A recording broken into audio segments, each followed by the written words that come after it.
নমস্কার, Tapasi cooking blog থেকে সবাইকে স্বাগতম। চলে এলাম আজকে একটা নতুন রেসিপি নিয়ে। রেসিপিটা পুরো দেখতে থাকো, পাশে থাকো। বন্ধুরা দেখো, পাকা আমের কেক বানানোর জন্য এখানে কি কি নিয়েছি। পাকা আম পেস্ট করে নিয়েছি, আর ময়দা নিয়েছি, দুধ নিয়েছি, চিনি পেস্ট করে নিয়েছি, সুজি পেস্ট করে নিয়েছি, আর এখানে গুঁড়ো দুধ নিয়েছি, কিচমিচ আর কাজু নিয়েছি। এখানে এগুলো দিয়ে আজকে একটা রেসিপি বানাবো। বন্ধুরা দেখো, একটা পাত্র নিয়েছি, পাত্রের মধ্যে আমি ময়দাগুলো ঢেলে নেব। চিনি, সুজি, আমের কাঠগুলো দিয়ে দিব, গুঁড়ো দুধ দিয়ে দিব, দুধ দিয়ে দিব, ভালো করে মাখিয়ে নিব।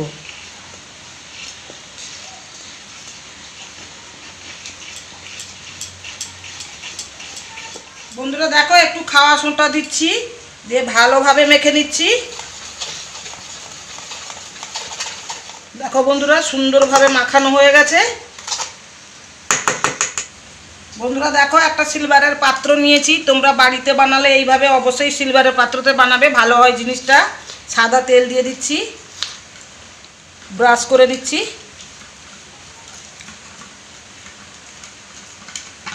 গোল করে একটা কাগজ কেটে নিয়েছি, এটা দিয়ে দিব। তার উপরে আবার ব্রাশ করে নিব তেলে। বন্ধুরা দেখো, পুরো পাত্রতে তেল লাগিয়ে নিয়েছি। এইভাবে চারপাশেও লাগিয়ে দিবে তোমরা। কেকের মিশ্রণগুলো ঢেলে নিব। বন্ধুরা দেখো, একটা লোহার কড়া বসিয়ে দিয়েছি, তার মধ্যে বালি দিয়ে দিয়েছি অনেকক্ষণের আগে থেকে। তো গরম হয়ে গেছে বালিটা, তার মধ্যে একটা স্ট্যান্ড দিয়ে দিব। এবারে এটাকে বসিয়ে দিব, ঢাকা দিয়ে দিব। ঢাকা দিয়ে দিয়েছি। এবারে একটা ভারী কিছু চাপাতে হয়, তো আমি একটা শিলনোড়া চাপিয়ে দিচ্ছি। এবারে আসবো 20 মিনিটের পর। বন্ধুরা 20 মিনিটের পর ফিরে এসেছি। এবারে ঢাকা খুলে দেখবো কত দূর হয়েছে।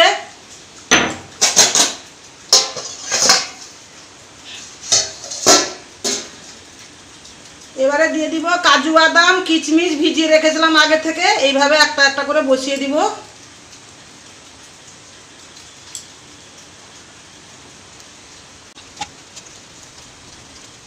কাজু বাদাম কিচমিচগুলো বসিয়ে দিয়েছি। এবারে আবার ঢাকা দিয়ে দিব। আরও আধ ঘন্টা টাইম লাগবে। আধ ঘন্টার পর ফিরে আসছি। ঢাকা খুলে দেখব কেকটা হয়েছে কত দূর।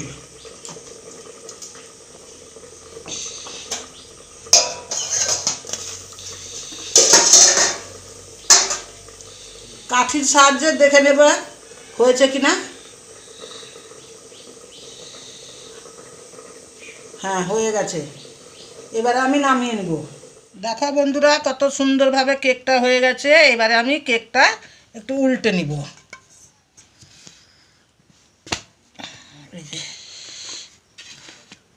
কাগজটা তুলে দিব,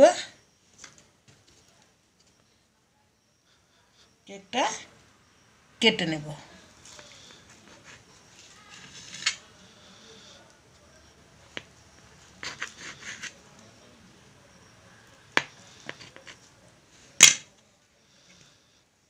দেখো বন্ধুরা, কত সুন্দর হয়েছে, তুলতুলে নরম হয়েছে, পঞ্চিও হয়েছে ভালো। এভাবে বাড়িতে বানিয়ে খাবে। ভিডিওটা ভালো লাগলে লাইক, কমেন্ট, শেয়ার করবে।